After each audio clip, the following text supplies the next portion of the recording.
up, y'all? It's your boy, the MMA Mechanic, and tonight we was cooking, man. Fight night, Roman Dolidze versus Anthony Hernandez. Your boy went 10-2 on picks today. So listen, there was 5 finishes tonight. 2 on the main card, 3 on the prelims. We had some wild finishes. I mean, we had people getting power bombed. You ever watched WWE, and when the Undertaker used to do the last ride, he would pick you up and just boom. We had one of those tonight. He gave him the last ride, bro. We'll talk about that. But listen, what a main event. Okay, exactly what we wanted to happen. Fluffy did what Fluffy does. Anthony Hernandez did what Anthony Hernandez does. Okay? The game plan was executed beautifully. Apply pressure.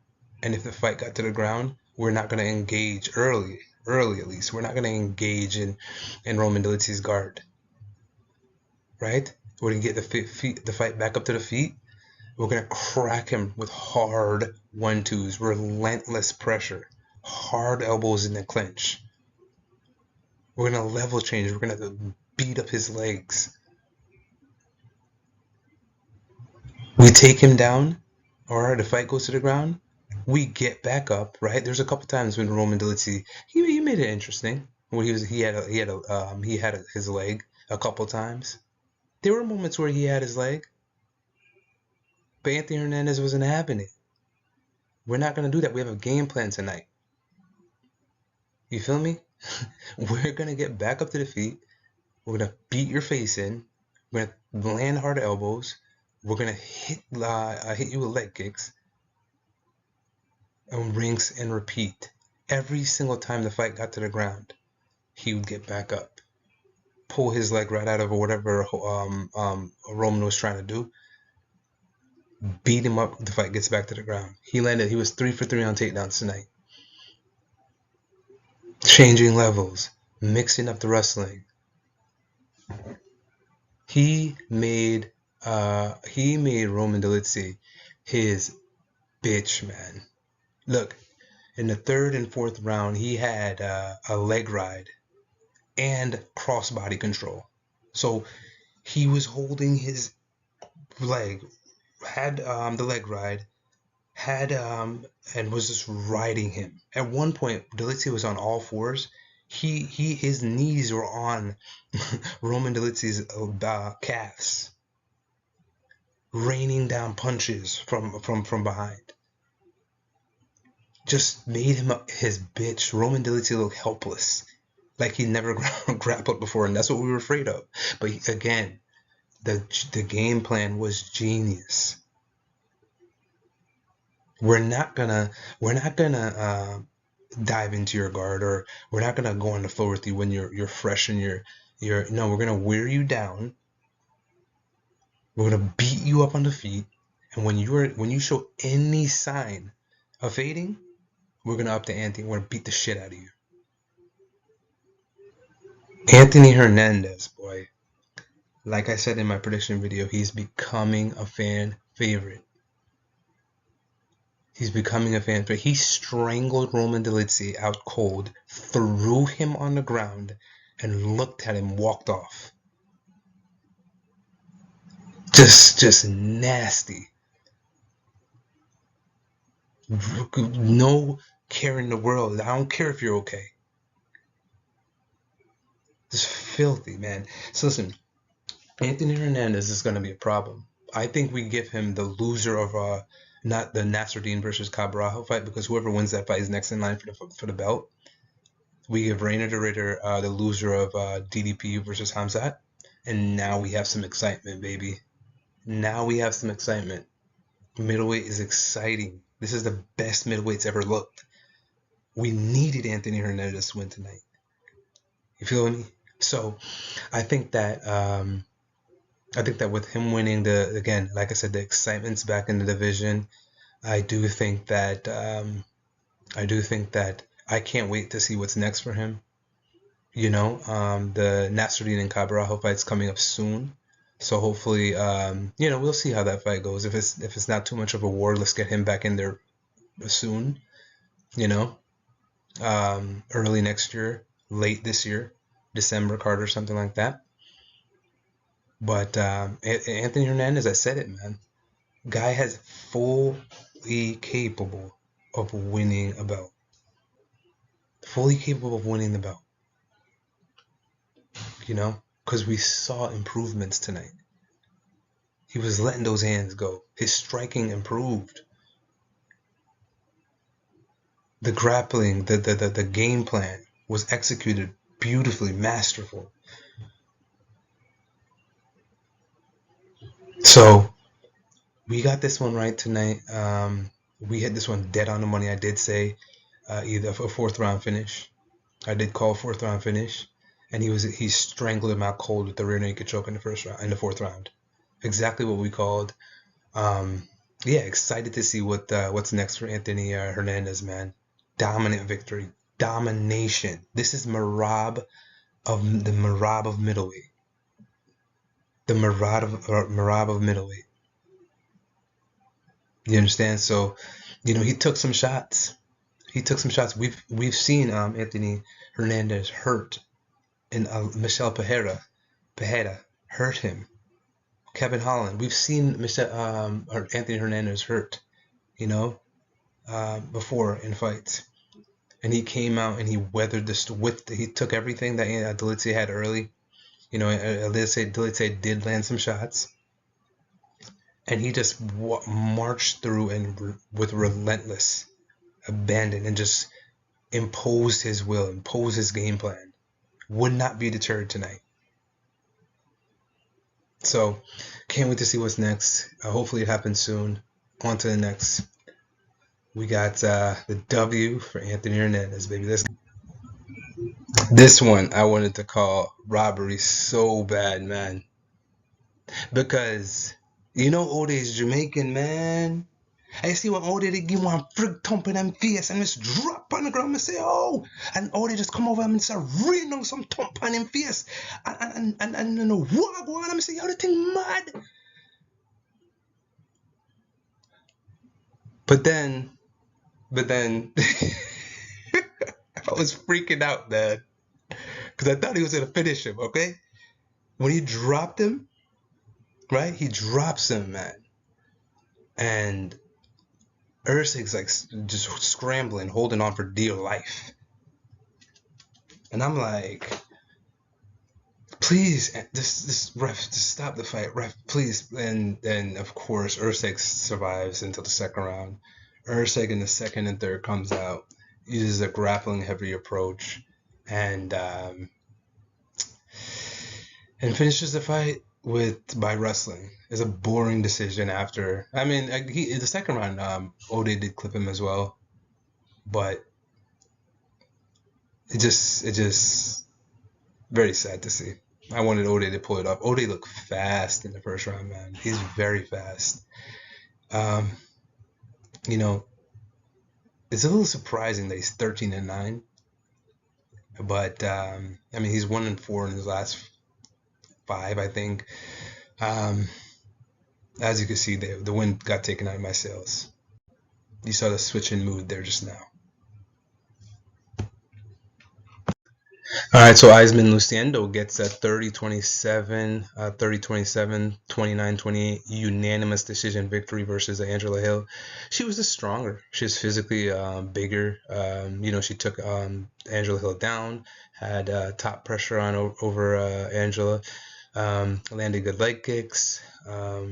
Angela was tough. Angela got her down in the second round briefly, but Iasmin just outlanded her, out grappled her, control time, clench work, everything. She was just more physical, and she got a unanimous decision victory.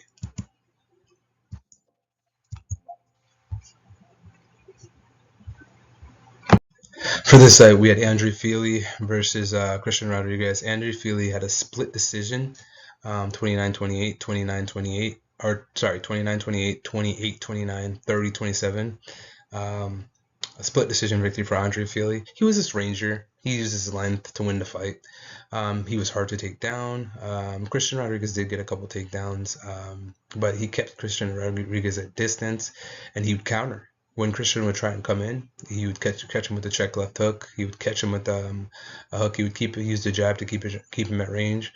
That's the best boxing, the best I've seen Andre Fili utilize his range, probably ever. I mean, usually, you know, I thought that Christian Rodriguez was going to be able to get on the inside, and you know, kind of win the fight that way, crack him, and finish him. But so we're at this point, we're 3-1 on the night, guys. But yeah, Andre Fili looked good, and he did come out with a split decision victory.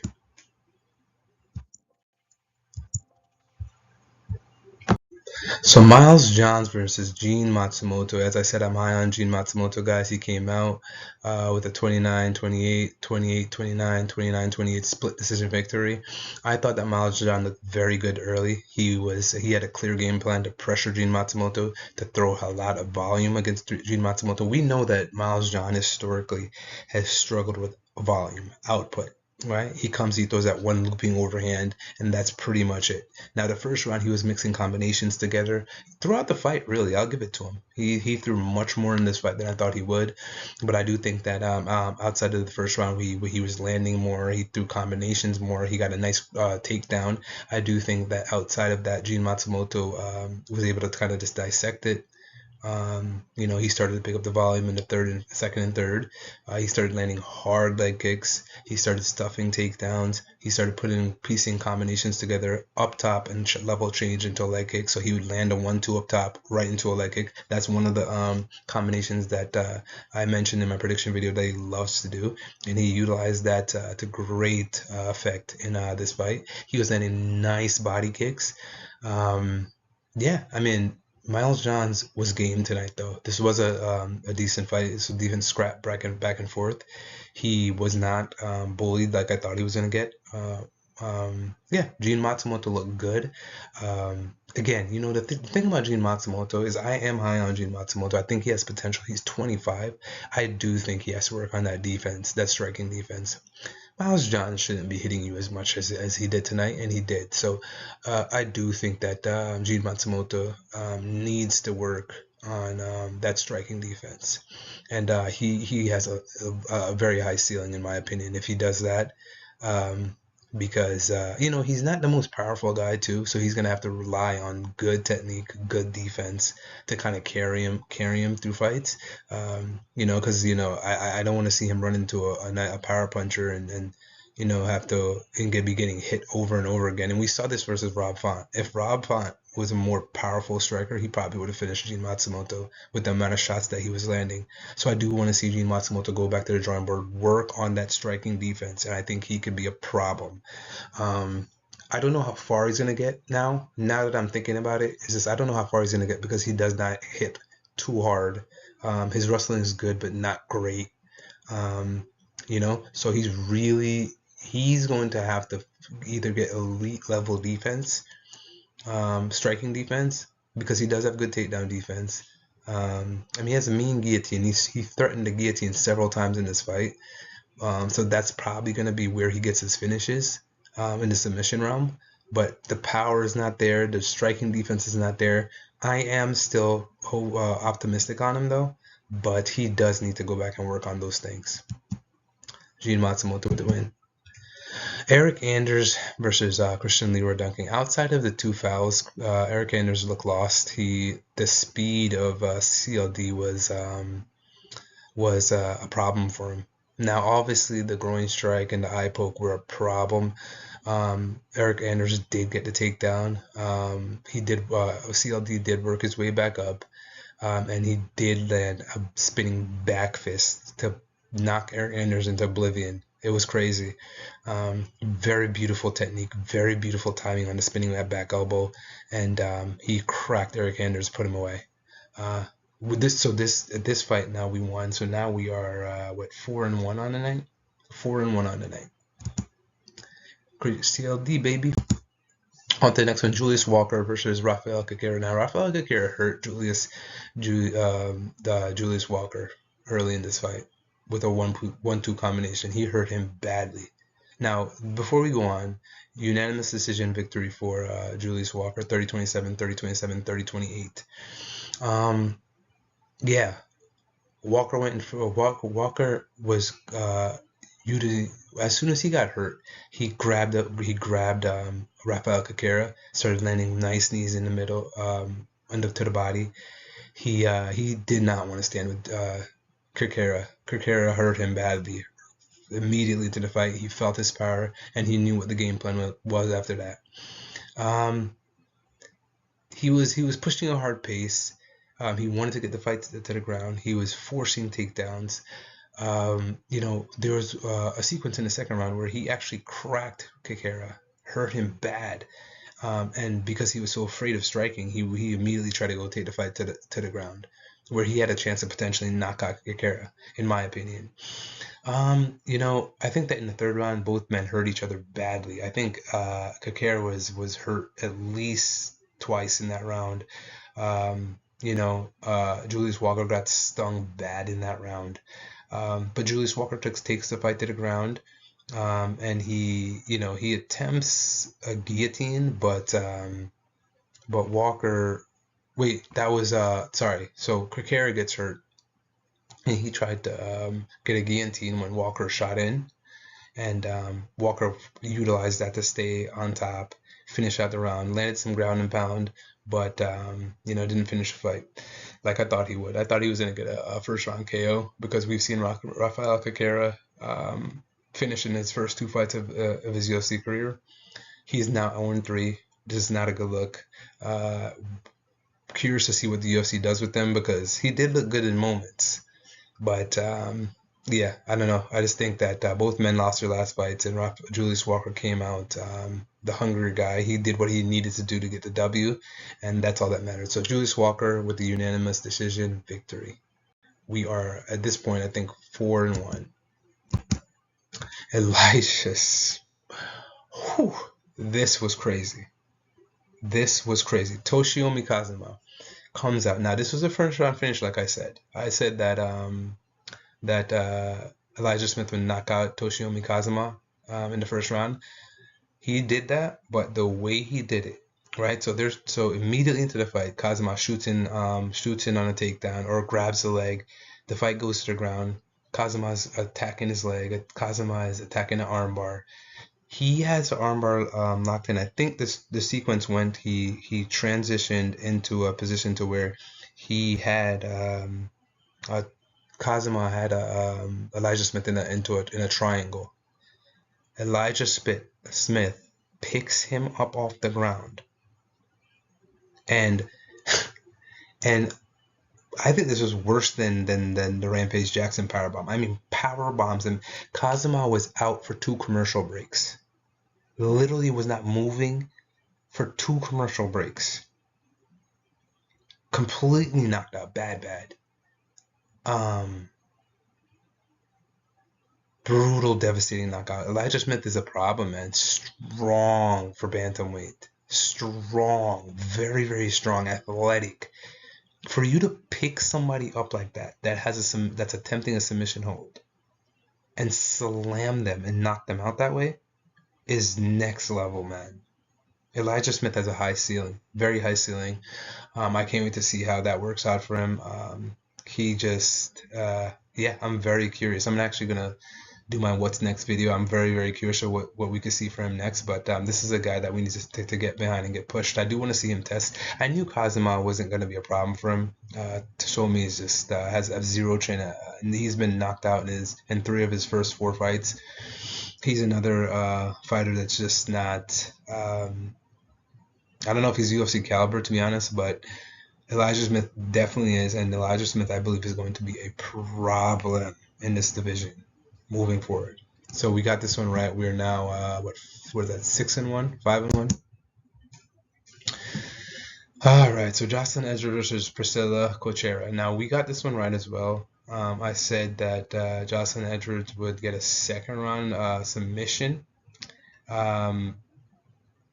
but I think it was the first round. Yeah, she got a first round.